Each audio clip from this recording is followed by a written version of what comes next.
Hi, welcome to the Dan Bradbury podcast, where turnover is vanity, profit is sanity, and cash is king. In this podcast, I'll bring you resources, tips, interviews, and lots more to help to grow your business and make it less dependent on you. Hi, I'm Dan Bradbury. And I'm Topher Morrison. Welcome to the Dan Bradbury podcast. Thanks for having me on your show again today as a guest host. Appreciate that. Someday we might want to actually have a conversation about why I'm a guest host on the show. But for now, I say we just keep people guessing. I wonder why you're on this podcast every single day. As do I, my friend. Every day or just once a week? Every day. Yeah. All right. Well, listen. Let's talk about current events. What's going on in the business news world today?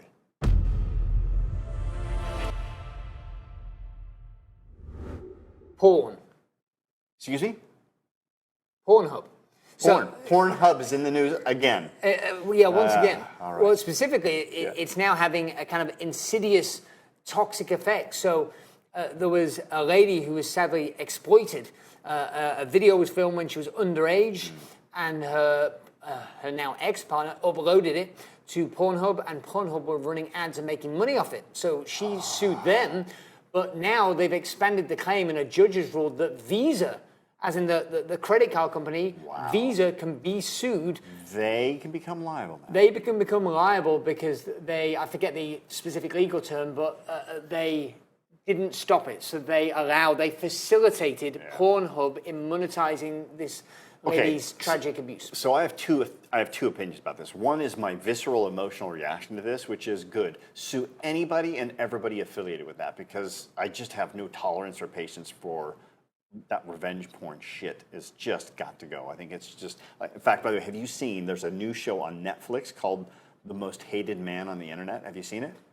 No. Absolutely worth watching. It's a documentary about the guy who, I don't want to say he invented revenge porn, but he was the first to monetize it. He had this website and people would upload. And I mean, the whole documentary goes into women begging him, pleading, please take these off. I didn't give you permission to do this. And he's just like, no, it's not my problem. And he's just an ass. Like, you learn to hate this guy pretty quickly. So that's the visceral side of me, right? It's just like anybody who's affiliated with that shit should absolutely be sued. But then I sit and I go, okay, legally, morally, is Visa wrong for perpetuating it? Absolutely. But legally, how would they know one way or the other, right? Where does the line get drawn? So there is that side, but I just have to, I'm so lit up emotionally about it, I'm just like, good, yeah, I like that, I support it. Yeah, well, so it goes without saying whatsoever. I mean, any kind of abuse, that kind of stuff, that's where I think the world, fortunately, seems to be moving in the right direction. Still a long way to go, but like there's less tolerance. By the way, I mean, I don't object. I mean, if somebody wants to subscribe to Pornhub, I don't care, right? But at least make sure that the footage is voluntary, willing, as of age, and on the up and up, for crying out loud. That's just the... Yeah, I mean, I think there's two business lessons related to this that can apply for every business owner, kind of moving away from the sexually graphic topic. One is, before we talk about the legal side, one is just don't get involved with anything that's like close to the line. Right. Whether that should be to do pornography, but whether that should be anything dubious, ethically, morally, tax evasion. Yeah. It's kind of like, if you're not comfortable, my personal opinion is, taxes are a huge expense, but if you're not comfortable in having the conversation face to face with a tax inspector, don't do it. Or your mom in the room. Yeah, right. That's another great test of your moral compass. It's like, or to make my weekly Warren Buffett reference, I think he says... we still got to get the graphic of Warren to put him up on the wall, so we just have his face there. But yeah. Well, anybody that can be worth 100 billion, give or take, having given away tens of billions in his lifetime from scratch, is well worth paying attention to. Hell yeah. But effectively he's saying, if you're not comfortable with it being plastered on the front page of every newspaper in the country, don't do it. Yeah. And I think that's bang on. So there's a sense check first before you get into the technicalities of the legal. But even beyond the high level, okay, is this ethical, is it moral? Let's kind of keep it well between the lines. Yeah. There's the you can sometimes do everything right and still fall foul because you haven't got the legal boxes checked. Yeah, absolutely. Yeah. That's, I mean, I would have to say, out of all of the, like, you have 6 main areas that you help business owners focus on. You'll do an assessment with them, find out where they're strong, find out where they're weak, take the weakest one, make it the strongest one, then go find the next weakest one. And I love that system, and I love the 6 areas. Legal is one of those. Yeah, 100%. In fact, it's the hardest. It's probably the most neglected. Yeah. Because thank you. That's the word. Not hardest. It's the most neglected. Right. Yeah. And the reason why is it's, because people justify it to ourselves like, oh, well, we're doing everything right, so there's no problem. But think about it like it's the thing that's most likely to destroy your business, like a black swan event. Yeah. Like one thing takes you out. Yeah. You miss one thing. It's a bit like different contexts. But people are driving and they get distracted by a mobile phone. They hit somebody, they die. You go into prison, right? Because you cause death by dangerous driving because you are looking at your mobile phone, right? And it's one of those things where nobody who looks at their phone thinks that they're ever going to have an accident. In fact, they do the opposite. The reason why they text is because they think they're so switched on they won't. Right, correct. So they think that they underestimate the risk, and it is long odds. Like the odds statistically of, I mean, probably most people listening to this drive cars and have driven for a long time, and I suspect there is very few or nobody that listens to this podcast that has killed somebody when driving. I hope. You never know. Right. Apparently, I have a guest that wants to jump in here and say hello. Hi. Special how you guest. doing? So for those of you listening to the podcast, my dog has decided to interrupt, which is always a good reason to go on the video and watch the whole show. Right. Not because of your ugly face, right. but because of my cute dog. Cute dog. So I appreciate you Amazing. interrupting. Yeah, really do. But we are filming a show. So I think you need to kind of just chill out. So can you go lay down? Okay, good talk. See ya. All right. What the heck were we talking about? We're talking about legal. So it stuns me, Topher. Oh, you were talking how about people underestimate risk, right? Yes. So I was using the analogy, killing someone but there's so many risks that are long shots, and most business owners just ignore them all. Yeah. I'm going to say everybody knows of somebody that's got in some kind of major lawsuit, and it's a major distraction. And I actually want to flip the script, as it were, on this topic that people are scared of legal things because they go, oh my God, it's so expensive. It's a hell of a lot more expensive not to have the insurance policy. Yeah. And actually, the fact that all your competition don't do it gives you a significant advantage if you're willing to even get mildly educated in this area. We were having a conversation earlier about this, just something so basic, and I don't know. We need to dig into the British law on this one, but I would suspect that it's very similar. The U.S. and the U.K. are so similar with so many of their things. I'm sharing with you that, like in the States, everything is by law copyrighted the moment you put it into print, whether you put it online, put it in print, it's legally copyrighted. And here's a great example. So even if the UK is not the same, this is a great example anyway, because what happens is so many entrepreneurs now in the US go, well, I don't have to file my copyrights with the Trademark and Patent Office because it's automatically, by law, since this law changed, it's automatically copyrighted. And that's true. But here's something that most people don't know.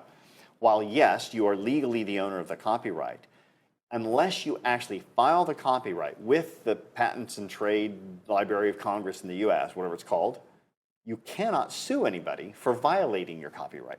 So, yeah, you can sit there and shout from the rooftop all day long that you own it, but you are not able to sue that person. Well, it's funny you should mention this. I could tell a story, but I can already hear in my ear. I don't have an earpiece in, but I can already hear in my metaphorical earpiece my lawyer screaming at me.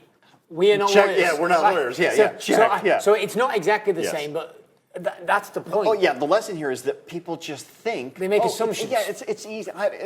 I don't want to deal with it. I want to focus on it. And they've, by the way, and in fact, this can even go further, because they heard some Yahoo like me say that, they think, well, they're making assumptions. Yeah, right. When you really got to dig a little bit deeper on that one. Right. Yeah, and it can destroy your whole business. And people make the assumption. So what goes behind that is they make the assumption like, oh, getting it sorted has to be expensive. You know what? You can get educated.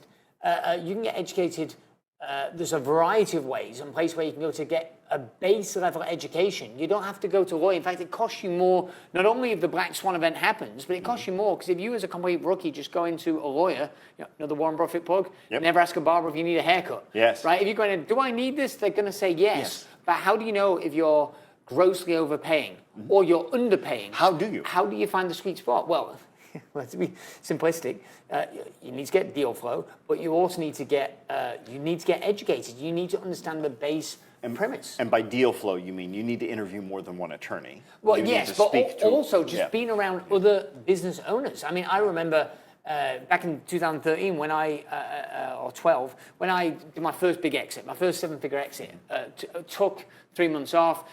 We went out to the Caribbean, having a great time, not going to do any work. Day number 2 of my semi-retirement. Right. Day number 2. I'm on a sunbed and I end up coaching the guy 2 sunbeds over. Right? Our kids are playing in the pool, and he had an amazing business. Right, he had a business. It was in the horse supplement space, a very lucrative niche. Yeah. You wouldn't.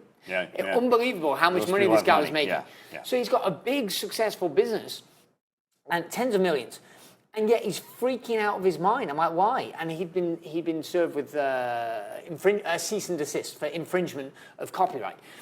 And he was absolutely, oh my God, this has never happened. And he was in such a panic because he just didn't have any references. He sent me, I said, show me the letter. Show me the letter. I'll do this for free. I've just sold my company. I looked at the letter and I just looked at it, scanned it, and I was like, I'm not an attorney, but I scanned it and went, yeah, you got nothing to worry about. And he said, how do you know? And in short, because I've seen a lot of these things and seen how they play out, that deal flow. He's just trying to protect himself and game you. So he was worried he was going to have to lawyer up and go heavy when actually he literally could have just said, no, that's not true. Taking down the offending piece of copy that he put up on his website and said, no, it's not true. And the other guy would have backed off, which I said, you've got to get legal advice. Absolutely. But that's exactly what he did. And subsequently, he built a relationship with the guy who was threatening to sue him, and they ended up doing a JV. Wow. But that came from him being freaked out and stressed, and he would have spent a lot of money and time. And you've got to remember, the real cost is the opportunity cost. It's the opportunity cost of him being distracted and not having his head in the core business. Interesting. Right? But how do you know when it's a real risk and no, you've got to give this all your attention versus no, this can be handled very quickly and easy versus no, I should have done this upstream. I should have filed the patent, or I should have got the shareholders agreement, or I should have got the terms of business, or I should have covered myself with GDPR, or so on and so forth, right? And people just don't get the base level knowledge, which means they give a disproportionate amount of money and time and stress. Yeah, wow, that makes a lot of sense. All right, let's do this. It's such a natural segue. Let's go into the business fail of the week.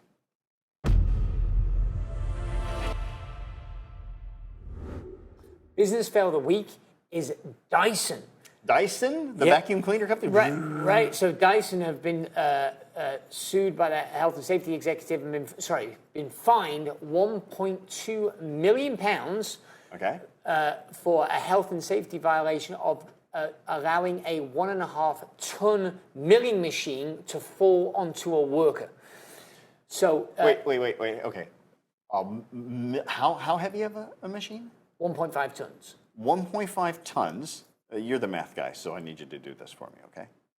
1.5 tons equated to a $1.2 million fine. Pound, yeah. Pound. 1.2 million pound fine. Yep. That's not even a dollar, or it's not even a pound for pound. No pun intended. Right. Well, I think the fine would have been a lot higher. Fortunately, the person wasn't seriously hurt. It would be a pound for pound because it was 1.5. You're spending too much time thinking about this. Maths isn't your strong suit. No. Right. I have a calculator. So, focus.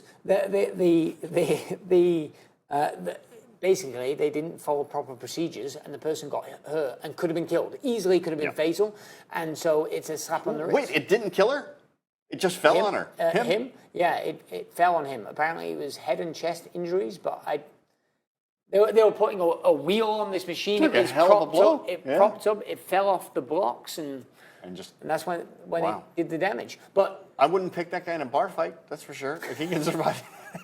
Just brush it off. Yeah. I'm all right. Can you replace the shirt? Yeah, it's a beast of a man. Yeah. Yeah, well, and here's the point. I think it's the risks that you don't see that will kill you. Yeah. So like, this isn't about health and safety. Mm-hmm. This isn't about copyright. It's about all of it. Mm-hmm. It's what you don't see is going to cost you money. Yeah. I can give you a great analogy. I can give you a great direct personal account of this, by the way, which I've always been impressed with. So one of my business mentors, a guy named Steve Klein here in the States, very successful CEO, and I went and toured his factory, and it was a LED manufacturing company.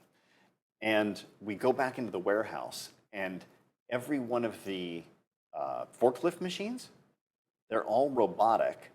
They're not. I mean, they can still be driven by humans, but they can't go off of. They're on a track.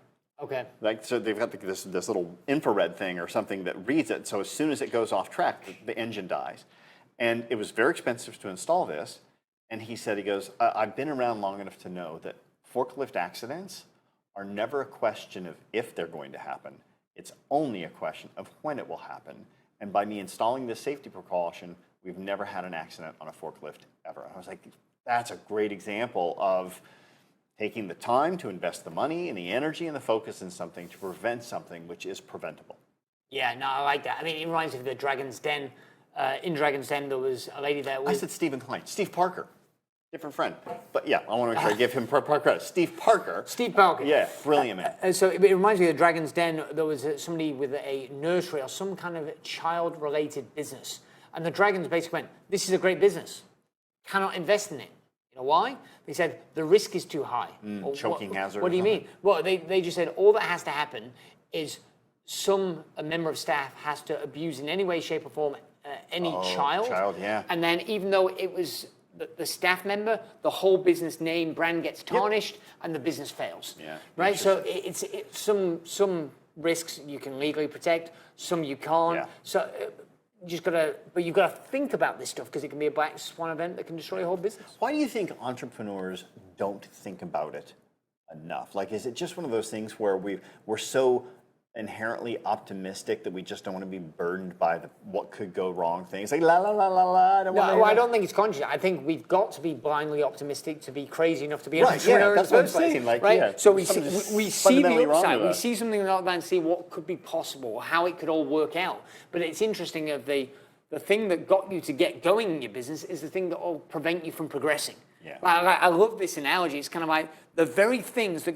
caused you to be crazy enough to think that you could make XYZ company work against all the competition, despite having no capital or whatever disadvantages you overcame to get going, is actually that same blind optimism.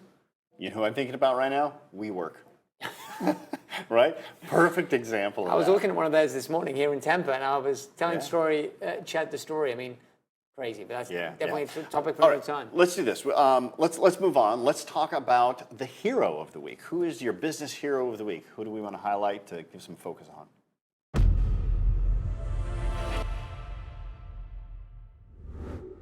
This week's hero of the week is Jodie Rogers from Symbia Partners. Symbia Partners are a corporate training company, but she or her company are absolutely crushing it with a new leadership development program called The Edge. I mean, check them out at symbiapartners.com.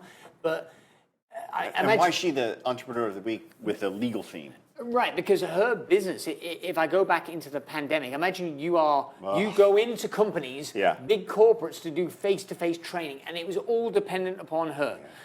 Over time, she's removed her workload from 100% down to 10%, I think, of the delivery herself, so that she's got leverage in the team.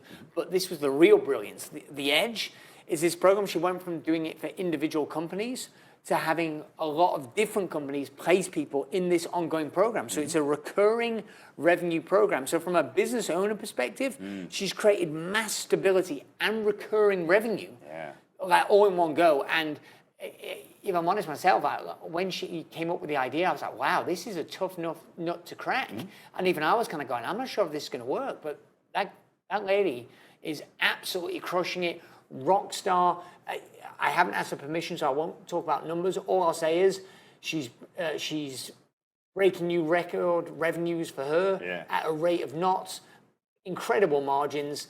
This lady's got her shit together. Yeah, very cool. All right. Well, then let's move on. Let's talk about book of the week.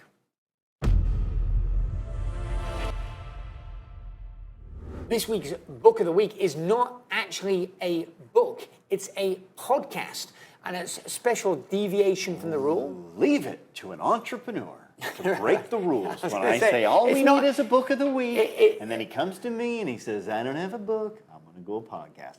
Typical entrepreneur thinker here. Kind of got a. It's not a book. It's a guideline. So it's not a rule. It's a guideline.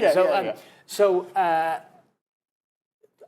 Perfectly in line with the theme. But business owners don't. I always felt. I'm always telling our mastermind members, you're missing this. You haven't got a shareholders agreement. You're crazy. Get this stuff together. And one lady went out there and has created a great resource, a podcast that's called "What's the Worst That Could Happen." What's the worst that could happen? And it's stories of entrepreneurial, like small businesses. I love that stuff. Right. I love that. Right. So Suzanne Dibble is the lady's name. I was actually interviewed for this podcast recently, but it's great because it's just interviews with entrepreneurs, small businesses, and it discusses what are their legal challenges, what happened. So like mine. So as a plug for her podcast on my specific episode, if you go and find Suzanne Dibble, What's the Worst That Could Happen? Yep. Dan Bradbury episode, I don't remember what number it was. It talks about the first time that I got sued. You know what I got sued by? Celebrity? Paul McKenna. Oh, the British... hypnotist. Yeah, British hypnotist guy. It's a TV celebrity, less famous now than he was. Can't stand that guy, actually. Cannot stand that. Wrote loads of books. Well, actually, I subsequently got to know him. I mean, the details are in the podcast, but like... I'm sure he's a wonderful human being. It details... Well, actually, it's a side note. I hired him as a speaker. I hired him as a speaker for one of my events, so several years later. I was going to say, before or after he sued you? After. After. Yeah, so you got to go to the podcast, check out Suzanne's podcast to find that backstory. But it's interesting that I was in a panic, blah, blah, blah, and it was relatively easily quick when I got some advice from a mentor. It wasn't the lawyer that helped. It was somebody that had been there, done that, and looked at it and went, this isn't a problem. Just do this and it'll sort itself, itself out, right?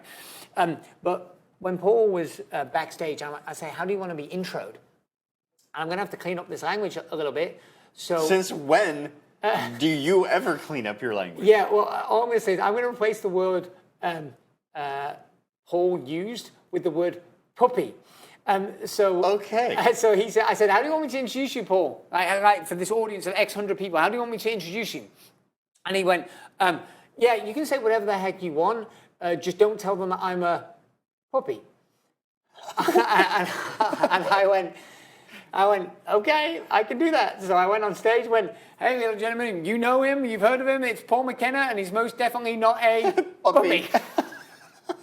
And then he went on and rocked it. But like, even by my standards, the substitute for the word puppy is not suitable for this podcast. Fair enough. All right, cool. All right, anyway, so check out the podcast. By the fact that by the way you use that word, it did endear me to him. I'm like, we're brothers from another mother. That's funny. Anyway. All right, the podcast is Somebody Dribble. What's the worst that could happen by Dibble? Suzanne Dibble? Susanna or Suzanne? Suzanne. I asked. And she is a lawyer. So get it right. Get her name right. Suzanne Dibble, what's the worst that could happen? That's it. I have to check that one out. I've not listened to that, so it sounds like a damn entertaining podcast. It's a great podcast. Sure. Yeah, all right, cool. All right, let's wrap it up and send us out with a motivational, inspirational quote. Yeah, so in line with the theme, this week's quote is by Dan Pena that says, litigation is a legitimate business tool. And I love that because people get scared by the law. It's actually an advantage if you educate yourself in that area. Yes. Also, by the way, another guy I don't like. Yeah, he's not everybody's... No, man. He's not... Yeah. But here's the thing. I don't like him, but I don't know that I can disagree with anything I've heard him say. I was going to say, you don't have to like somebody for them to have some smart lessons that you can learn from. Yeah, that's exactly right, yeah. All right. So on that basis, if you want a better business, you need to be a better business owner. I hope you enjoyed that episode. 3 things you need to do now. Number 1, make sure you subscribe to this podcast so you do not miss an episode. Also, get on over to Amazon to get a copy of my latest book, Turnover is Vanity, Profit is Sanity, 9.5 steps to improving your profits and cash flow. Also, join our Facebook group, the Turnover is Vanity, Profit is Sanity community, to connect with other business owners.